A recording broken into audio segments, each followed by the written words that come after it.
Hello students, आप सभी का स्वागत है आपके अपने यूट्यूब चैनल साइंस पर। मैं अभिषेक राजपूत। आज हम लोग रासायनिक अभिक्रिया और समीकरण का टॉपिक लास्ट करेंगे। जो टॉपिक 2 मेरा बचा हुआ था, संक्षारण और विपरीत गंधिता बचा हुआ था। इसके बाद कुछ इंपॉर्टेंट क्वेश्चन को हम लोग देखेंगे और मेरा चैप्टर आज लास्ट हो जाएगा। इसके बाद हम लोग नेक्स्ट चैप्टर की ओर बढ़ेंगे। ठीक है, तो आज हम लोग 2 टॉपिक बचा उसको क्लियर करते हैं और कुछ संतुलित का क्वेश्चन, कुछ 1-2 क्वेश्चन इंपॉर्टेंट होगा, वो क्वेश्चन हम करवाएंगे और फिर से हम लोग कुछ इंपॉर्टेंट क्वेश्चन लास्ट में देखेंगे। बोर्ड एग्जाम्स का पहले कैश करेंगे ही, ताकि हम लोग इन 2 टॉपिक को देख लेते हैं और उसके बाद कुछ क्वेश्चन करवाते हैं। आइए देखते हैं यहाँ पे सबसे पहला फर्स्ट टॉपिक है मेरा, दैनिक जीवन में उपचयन अभिक्रिया के प्रभाव। हम लोग को बताया था आप लोग को उपचयन और अपचयन। उपचयन में क्या करता था कि ऑक्सीजन क्या होता था, जुड़ता था, हाइड्रोजन बाहर निकलता था। अपचयन में जस्ट इसका उल्टा होता था। तो यही हमको अभिक्रिया के प्रभाव देखना है कि उपचयन के कारण कौन कौन सा प्रभाव हो रहा है। तो इससे सबसे पहला प्रभाव मेरा क्या है, संक्षारण है। सबसे पहला प्रभाव क्या है, संक्षारण। संक्षारण किसे कहते हैं हम लोग? देखिए, जब कोई धातु जैसे हम लोग को धातु मतलब क्या, मतलब लोहा ले लिए, कॉपर ले लिया, एल्यूमिनियम ले लिए, ये सब को हम लोग अगर वायु को उपस्थिति में रख देते बाहर, मान चलिए हम साइकिल मेरा एक है, तो हम अपना साइकिल को बहुत दिन तक बाहर छोड़ दे रहे वायु की उपस्थिति में, तो वायु की उपस्थिति में नमी की उपस्थिति में रहेगा। ठीक है, तो नमी की उपस्थिति में रहेगा, पानी की उपस्थिति में रहेगा, वायु की उपस्थिति में रहेगा या अम्ल की उपस्थिति, ये सभी के संपर्क में बाहर आएगा। तो जब नमी की उपस्थिति, वायु और पानी की उपस्थिति जब आएगा तो धीरे धीरे उस पर एक परत जमने लगेगा। ठीक है, धीरे धीरे उसमें जंग लगना शुरू हो जाएगा। इसको हम बोलते हैं, जो लाल कलर का एक जंग लगने लगेगा। ठीक है, और जंग लगने के बाद क्या कर देता है, वो पूरी तरह से वो जो सामान है, जैसे साइकिल है, तो उसके परत को पूरी तरह से वो कमजोर कर देता है।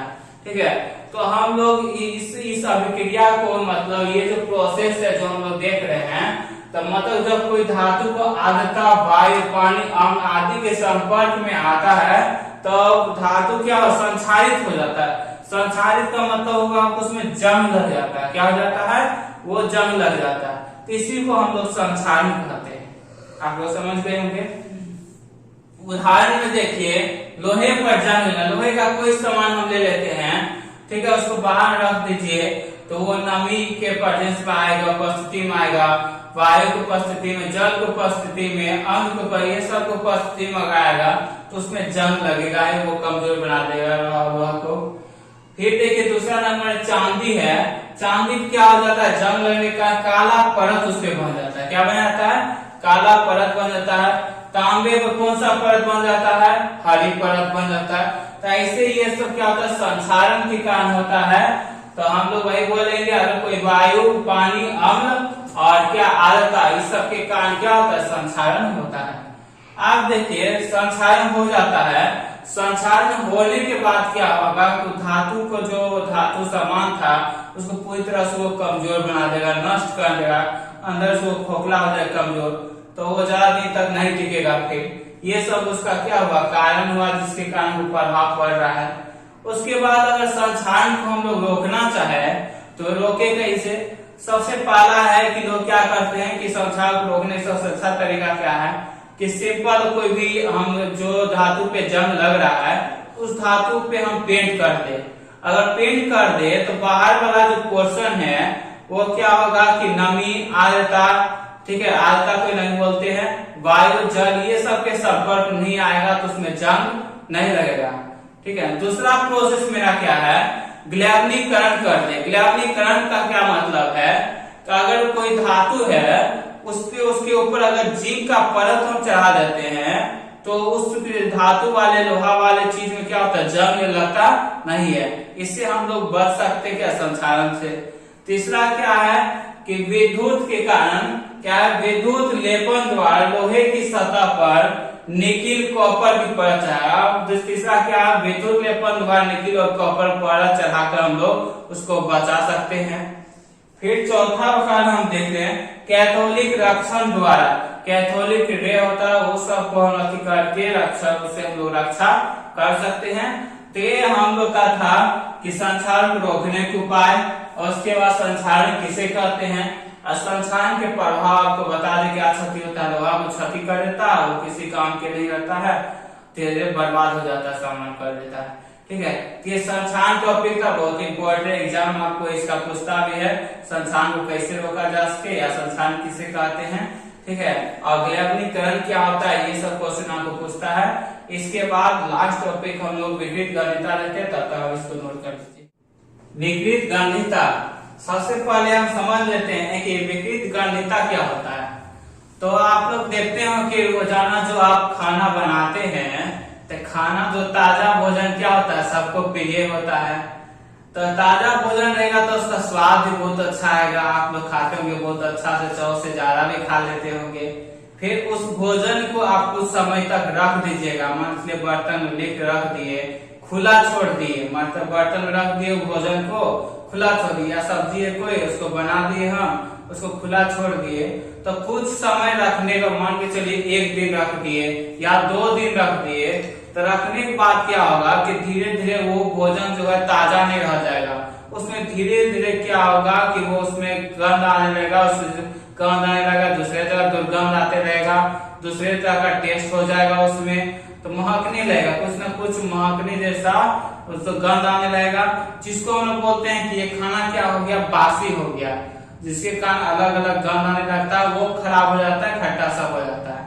आप देखिए खाना जब रहता है तो मतलब ताजा रहता है तो ठीक है, फिर रख देते धीरे धीरे क्या होता है उसमें गंध आने लगता है, वो बासी भोजन हो जाता है, इसका टेस्ट भी क्या होता है, खराब हो जाता है। तो हम विपरीत गंधिता में क्या करते हैं, तो विपरीत गंधिता में जब वायु की उपस्थिति में हम रख रहे हैं, ठीक है, जब भी भोजन को हम वसा युक्त मतलब क्या, एक तरह से बोल सकते हैं जो तेल से बना हुआ भोजन है जो बासी हो गया, जिसको बहुत समय तक रख दिए, तो वसा युक्त और तेलीय खाद्य सामग्री वायु के संपर्क में आने पर ये सभी वस्तु मतलब भोजन जो है क्या होता है, वायु के संपर्क में आने पर जब होता है उपचयित हो जाती है, जिससे उनका स्वाद और गंध परिवर्तन हो जाता है। ये क्या हो जाएगा, ऑक्सीजन की उपस्थिति में आने पर उपचयित मतलब धीरे धीरे वो खराब होने लगेगी, उसका स्वाद अलग गिना आने लगेगा, दुर्गंध आने लगेगा, जिसके कारण वो क्या हो जाएगी, खराब हो जाएगी। इसी को हम लोग क्या बोलते हैं, विकृत गंधिता। ठीक है, वसा युक्त और तेलीय खाद्य सामग्री वायु के संपर्क आने पर उपचयित हो जाती है, जिससे उनके स्वाद और गंध परिवर्तन हो जाता है। तो इसको हम लोग कोई पूछेगा विकृत गंधिता क्या होता है, तो यही चीज हम इसको बताएंगे। ठीक है, आप देखिए भोजन को दूषित या अप्रिय होने से रोकने के उपाय। अब भोजन मान के चलिए खराब हो गया, उसको 1 दिन हम रख दिए, वो दूषित तो उसमें से गंध आने लगा, अब उसको हम लोग कैसे बचाएंगे, ठीक है, तो उसको कैसे ठीक करेंगे, तो उसका उपाय क्या है, देखिए सबसे पहला उपाय देखिए क्या है कि वसा युक्त भोजन में एक विशेष प्रकार का पदार्थ, वसा युक्त भोजन क्या, जो बासी भोजन है उसमें विशेष प्रकार का पदार्थ सिटिक अम्ल के बारे हम लोग नेक्स्ट चैप्टर में पढ़ेंगे। सिटिक अम्ल और लेसिथिन जो होता है, जिसे कौन सा, जिसे हम क्या कहते हैं, एंटीऑक्सीडेंट। ये इंपॉर्टेंट है, बहुत इंपॉर्टेंट, ये आपको याद रखेगा, पूछा भी जाएगा कि वसा युक्त भोजन को किसके द्वारा बचाया जा सकता है, तो उसमें हम क्या डालते हैं, एंटीऑक्सीडेंट डालते हैं। मिला देने से भोजन का ऑक्सीकरण रुक जाता है। भोजन जो ऑक्सीजन की उपस्थिति में आया, ऑक्सीकरण जो हुआ उसको हम लोग क्या कर देता है, एंटीऑक्सीडेंट जो डालेंगे उस भोजन में, तो एंटीऑक्सीडेंट से क्या होता है, ऑक्सीकरण को रोक देगा, जिसके कारण भोजन का टेस्ट खराब नहीं होगा, वो पहले जैसा ही टेस्ट रहेगा, बच जाएगा। तो बहुत इंपॉर्टेंट टॉपिक है एंटीऑक्सीडेंट, याद रखिएगा। आप देखिए दूसरा, देखते होंगे बहुत लोग कि फ्रिज रखते हैं, ठीक है, रेफ्रिजरेटर रखते हैं, तो उसमें क्या करते हैं कि खाना को, अगर खाना बच गया तो खाना को उसमें क्या करते हैं, रख देते हैं, डे लाइफ हम लोग यूज करते हैं। तो खाना बच गया तो रख देते हैं, तो क्या होता है कि फूड 4-5 घंटा रखना है या 1 दिन रखना है, तो वो क्या होता है, उसका टेस्ट खराब नहीं होता है। तो मतलब ऑक्सीकरण के ऊपर जो उपस्थिति में नहीं आता है, जिसके कारण खाना में क्या होता है, कोई दुर्गंध स्वाद नहीं आता है। तो यदि हम लोग दूसरा क्या, घरों में भोजन को रेफ्रिजरेटर में रखकर भी उसके ऑक्सीकरण को कम किया जा सकता है। ठीक है, रेफ्रिजरेटर में रख के ऑक्सीकरण क्या कर देंगे, कम कर देंगे। तीसरा मेरा पॉइंट देखिए क्या है, भोजन को वायु शुद्ध बर्तनों में, जैसे ज्यादातर देखिएगा हम लोग पीतल के बर्तन रखते हैं, स्टील के ये सब वायु शुद्ध बर्तनों में रखेंगे, जिसके कारण क्या होगा, ऑक्सीकरण को कम कर देगा, मतलब ज्यादा ऑक्सीजन से अभिक्रियाशील नहीं होगा। तो जानते हैं कॉपर क्या है, कम अभिक्रियाशील धातु है। ठीक है, ये सब तो ऐसा बर्तन रखेंगे जिसमें हम लोग क्या, कम अभिक्रियाशील है, जिससे कारण ऑक्सीजन के रेट को क्या कर देगा, कम कर देगा। तो ये मेरा 3 पॉइंट था। उसके बाद विपरीत गणिता किसे कहते ये था, तो आप लोग इसको नोट कर लीजिए। इसके बाद हम कुछ क्वेश्चन संतुलित का आपको बताएंगे, एनसीईआरटी स्टाइल संतुलित दिया है वो क्वेश्चन। उसके बाद क्या होता है, ये वीडियो मेरा ये समाप्त हो जाएगा। फिर लास्ट के बाद क्वेश्चन बताते हैं आपको। एक क्वेश्चन हम लोग कुछ एनसीईआरटी का क्वेश्चन देखते हैं। देखिए, जिसमें पहला क्वेश्चन देखिए बहुत इंपॉर्टेंट है, हमेशा हमको संतुलित करने के लिए क्वेश्चन देता है एग्जाम में, बोर्ड एग्जाम में। एनसीईआरटी का क्वेश्चन नंबर 9 है प्रश्नावली का। ये देखिए, निम्न रासायनिक समीकरणों को संतुलित कीजिए। ये सभी समीकरण 4 समीकरण दिया है, जिसको हमको क्या करना है, संतुलित करना है। तो आप लोग को हम संतुलित करने के लिए बताए थे। तो आइए एक एक क्वेश्चन को हम लोग संतुलित करके देखते हैं। देखिए, first question HNO3 plus CaOH का होल 2, OH का क्या बोलेंगे, होल 2 बोलेंगे। फिर NO3 का होल 2 इसको बोलते हैं। ठीक है, तो इसका मतलब देखिए क्या होल 2 मतलब, ये O के लिए भी 2 है यहाँ, और H के लिए भी ये 2 है यहाँ। यहाँ पे देखिए N के लिए भी 2 है, O के लिए भी 2 है, तो कितना है 3 2 का क्या हो जाएगा 6 मल्टीप्लाई हो जाएगा। ठीक है, तो यहाँ देखिए हम बताया था आपको, सबसे पहले एक बॉक्स बनाते हैं जिसमें आप अभिकारक ये सब लिखिएगा। देखिए एक बॉक्स बनाइए, यहाँ पे हम लोग तत्व लिखते हैं ये बॉक्स में। आप देखिए यहाँ पे हम लोग रहता है अभिकारक, अभिकारक की संख्या। इधर हम लिखते हैं प्रतिफल, लिख सकते हैं या उत्पाद भी आप लिख सकते हैं। प्रतिफल लिखिए। आप देखिए इसमें कौन कौन सा तत्व है, देखिए सबको अलग करें। जैसे हाइड्रोजन एक तत्व है, यहाँ हाइड्रोजन लिख दिए। फिर देखिए नाइट्रोजन एक तत्व है, नाइट्रोजन अलग। फिर ऑक्सीजन है, ऑक्सीजन अलग। फिर देखिए यहाँ ऑक्सीजन हाइड्रोजन, ठीक है। ये कैल्शियम है, कैल्शियम सी अलग। कितना तत्व है टोटल, 4 तत्व है। ठीक है, आप देखिए सब तत्व का अभिकारक की संख्या प्रतिफल। आप लोग को मालूम होगा कि ये दोनों को क्या होते हैं, अभिकारक कहते हैं। क्या ये अभिकारक, ये जो हुआ ये क्या हमारा प्रतिफल। तो आप देखिए अभिकारक प्रतिफल। तो H देखिए इधर क्या है, इधर तो यहाँ पे एक H है, यहाँ पे H देखिए कितना है 2, तो 2H 1H यहाँ, तो टोटल H कितना हो गया, जोड़ देंगे 2 1 3 हो गया। अभिकारक में टोटल H कितना हो गया 3।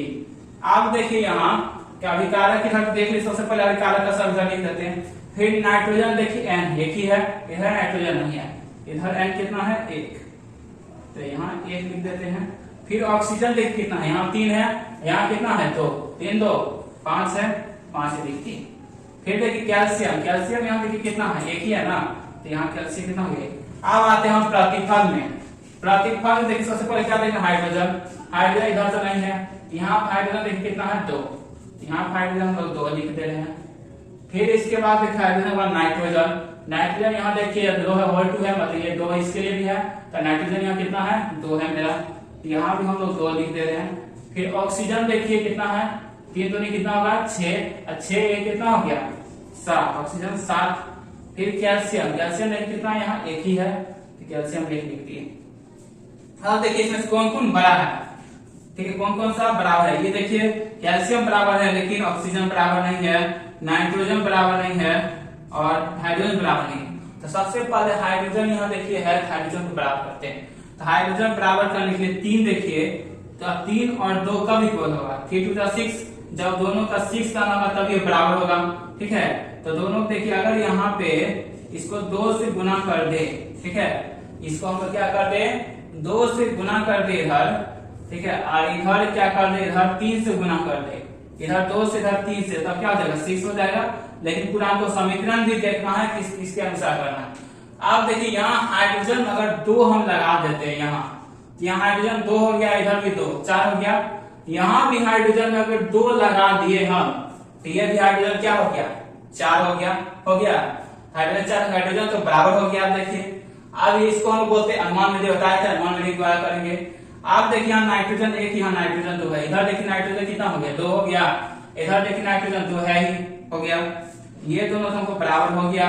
अब ऑक्सीजन देखिए इधर 5 इधर 7 है, तो ऑक्सीजन पहले देख लेते हैं, 2 लगाने के बाद कितना हो 2 तिया 6 हुआ, इधर कितना 6 2 8, इधर ऑक्सीजन देखिए कितना है 2 तिया 6 6 2 8, इधर देखिए ऑक्सीजन बराबर हो गया।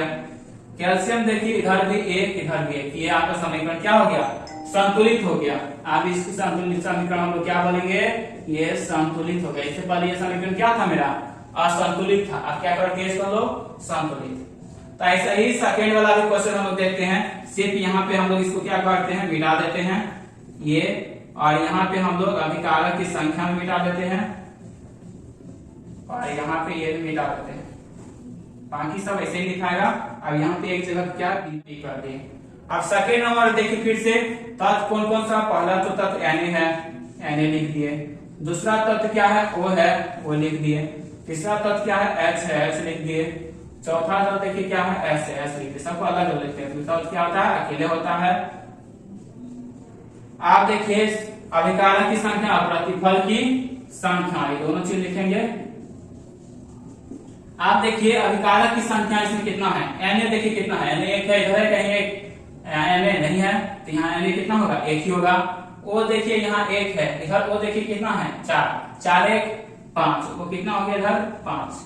आप देखिए H यहाँ 1 है, इधर 2 है, तो H कितना हुआ 3।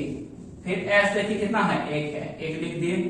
आप देखिए इधर Na कितना है 2 है, 2 लिख दिए। फिर इधर देखिए S कितना है 1 है, 1 लिख दिए, सॉरी अभी को ना लिखना है। वो देखिए 4 है, 4 1 5, 5 लिख दिए। फिर S देखिए कितना है इधर S 2 है, 2 लिख दिए।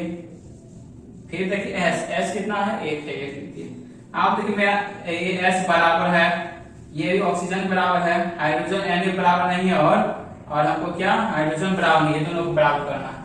आप देखिए Na इधर 2 है, आप अनुमान लगा सकते हैं अगर यहाँ Na 2 है, इधर भी इसका मतलब Na का आगे 2 लगा दिए तो Na क्या हो गया बराबर हो गया, तो यहाँ Na क्या हो गया 2 हो गया, इधर भी Na 2 हो गया।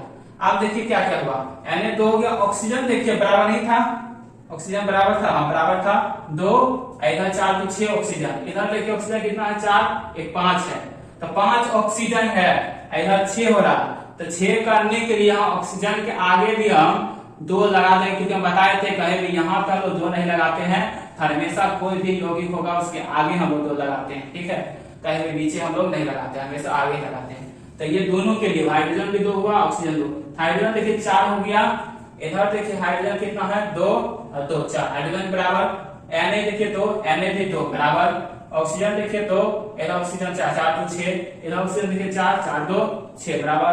सल्फर देखिए 1, इधर भी सल्फर देखिए बराबर। तो ये समीकरण आप फिर से मेरा क्या हो गया संतुलित हो गया, पहले ये क्या था असंतुलित था, संतुलित हो गया समीकरण पहला, दूसरा हो गया मेरा। अब तीसरा क्वेश्चन पाते हैं, Ag बचा और आंसर को अलग लिखते हैं, यहाँ से पहले वाले लिख दीजिए, Na के बाद क्या है Cl अलग लिख दिए, फिर क्या है Ag है तत्व, फिर क्या है N है, फिर क्या है O है, कितना इसमें 1 2 3 4 5 तत्व टोटल, ठीक है। अब अभिकारक की संख्या सब लिखते हैं। Na देखिए कितना है इधर 1 है, इधर दिख रहा है नहीं 1 ही है। अब देखिए Cl देखिए कितना है 1 ही, Cl लिखते हैं। Ag देखिए कितना है 1। अब देखिए N कितना है यहाँ देखिए 1। ऑक्सीजन देखिए कितना है यहाँ 3, इधर है कहीं। फिर इधर देखते आप प्रतिफल में एज, सबसे पहले Na देखना, Na देखते कितना है 1। आप देखिए फिर क्या है Cl देखिए कितना है 1। फिर देखिए Ag मेरा देखिए कितना है 1। फिर देखिए N मेरा देखिए कितना है, N देखिए कितना है 1। फिर O देखिए मेरा कितना है इधर 3। आप देखिए आप इस गौर से कि Na भी बराबर है और हमको Cl भी बराबर है, Ag भी बराबर है और N भी बराबर है और हमको ऑक्सीजन भी बराबर, सभी क्या है बराबर है। जब कोई समीकरण में सभी बराबर होगा, विकारक और प्रतिफल सब बराबर होगा संख्या, तो उसको हम लोग पहले से संतुलित है। ये समीकरण में संतुलित पहले से, इसको हमको कुछ नहीं करना है, सिर्फ यहाँ पे चेक करके लिख देना ये क्या है मेरा संतुलित है। ठीक है, आप देखिए लास्ट को देखिए फिर से अभी का एक क्या है बी ए है मेरा बी ए, फिर दूसरा तत्व क्या है सी एल, सी एल लिख दिए, फिर जो तीसरा क्या है एच है, फिर चौथा क्या है एस है, फिर पांचवा कितना ओ, इसमें क्या है 5 तत्व है। फिर से अभिकारक प्रतिफल की संख्या लेते हैं। डी ए देखिए कितना है कारक में 1, और सी एल देखिए कितना है 2, फिर एच देखिए कितना है 2, फिर एस देखिए कितना है 1, ओ देखिए कितना है 4। आप देखिए इधर बी ए कितना है 1 प्रतिफल में, फिर सी एल देखिए कितना है 1, फिर देखिए एच कितना है इधर 1, फिर देखिए एस कितना है इधर 1, फिर देखिए ओ कितना है इधर 4। अब इसमें देखते हैं ये दोनों बराबर है, ये बराबर नहीं, ये भी बराबर नहीं है, फिर ये भी बराबर है सल्फर, और फिर ऑक्सीजन भी बराबर है, बराबर कौन है सी एल।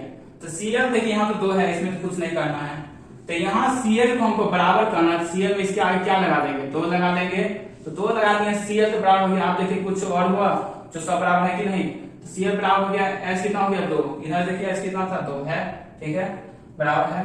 फिर देखिए इधर सी एल एच बराबर हो गया बी ए देखिए बराबर है, बी ए बराबर है, सी एल बराबर हो गया, एच भी बराबर हो गया, एच था 2 इधर भी 2, एच देखिए इधर कितना है 1, ठीक है बराबर है, ओ 4 है तो वो भी इधर क्या हो गया 4। तो ये भी पूरा क्या होगा समीकरण क्या हो गया, ये संतुलित हो गया।